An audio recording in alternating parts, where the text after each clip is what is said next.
Alternate Names for Black Boys by Danez Smith.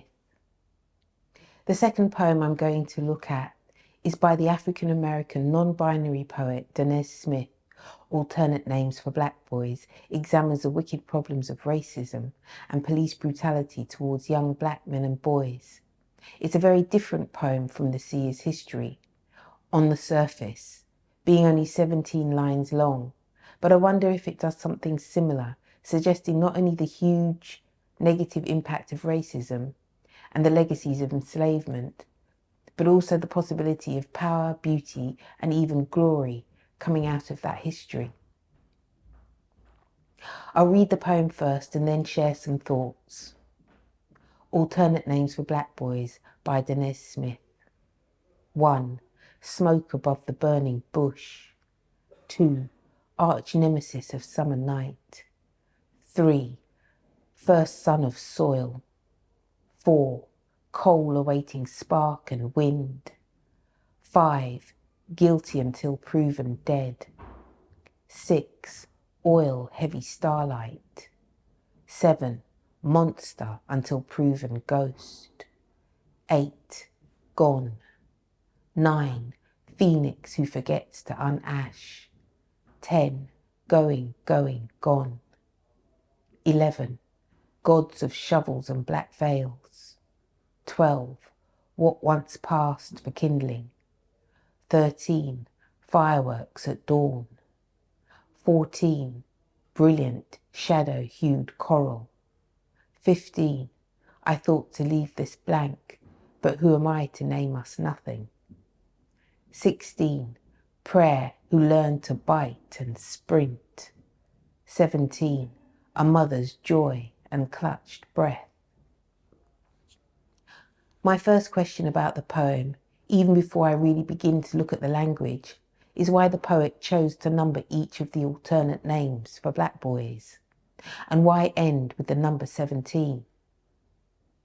I can't claim to have a definitive answer, but in asking these questions on social media, I was told that 17 is the average age that a young black man in America comes into contact with the police for the first time.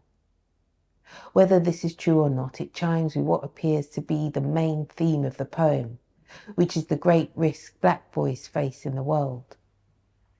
This risk is underlined with the repetition in lines 8 and 10 of the word gone, as if the boys are ethereal beings. This is also suggested in the first line, smoke above the burning bush.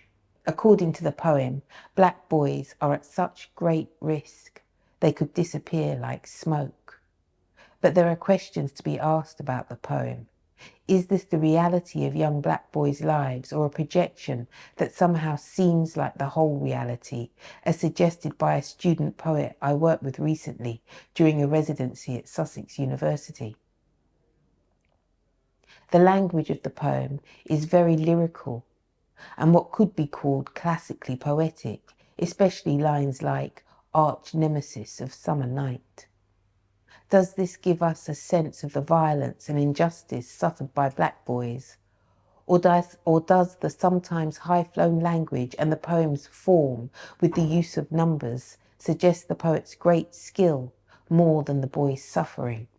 The poem was first published in the March 2014 issue of Poetry magazine and appeared in Smith's debut poetry collection, Insert Boy, winner of the 2014 Lambda Literary Award for Gay Poetry. Alternate Names for Black Boys gained popularity in the wake of the killing of Michael Brown, an African-American 18-year-old who was shot by a policeman in the same year. His age takes me back to the poem, almost as if the numbering suggests that 17 is a sort of full stop for black boys who will not live past this age. It may seem a facetious point, but it's interesting to me that Danez Smith, as a very successful poet, does not give this career possibility as one open to black boys, although simply writing the poem might suggest this. As I've said, the work takes the form of a numbered list, with each listed item describing a quality of black boyhood as far as the poet is concerned. The first few lines might be said to suggest the colour black with smoke, coal and soil. Darkness is continued as a theme, with phrases like summer night and oil heavy starlight. This use of colour continues throughout the poem in the lines phoenix who forgets to unash, and with references to kindling. The poet suggests colour and darkness as well as beauty, especially in lines like brilliant shadow-hued coral. But are the boys almost destroyed by the language that always seems to keep them as something lost in fire, unash, kindling? Is this what they really are, or has the poet made them into this to emphasise their vulnerability? They are constantly in danger, guilty until proven dead, associated with death at all times, especially with imagery that includes black veils, or as monsters until proven ghost, although we are not told who sees them in that way. Is it white people and/or white authority? By not including the one who sees the black boys in the poem, as Walcott includes a mysterious sir, does Smith actually make the one who names black boys guilty until proven dead all-powerful in some way? They are not included, but it means they are not answered or refuted, as Walcott is able to do to Sir in his poem. I think alternate names for black boys is extremely beautiful and impressive, but it's interesting to again compare it to The Sea is History. Does the latter demonstrate a majestic sweep, talking about and through history in a monumental way? Smith, despite the beauty of his imagery, seems to be stuck in an idea of young black manhood in constant danger. The grief caused by all of the danger facing black boys is suggested in the beautifully lyrical line, "A mother's joy and clutched breath."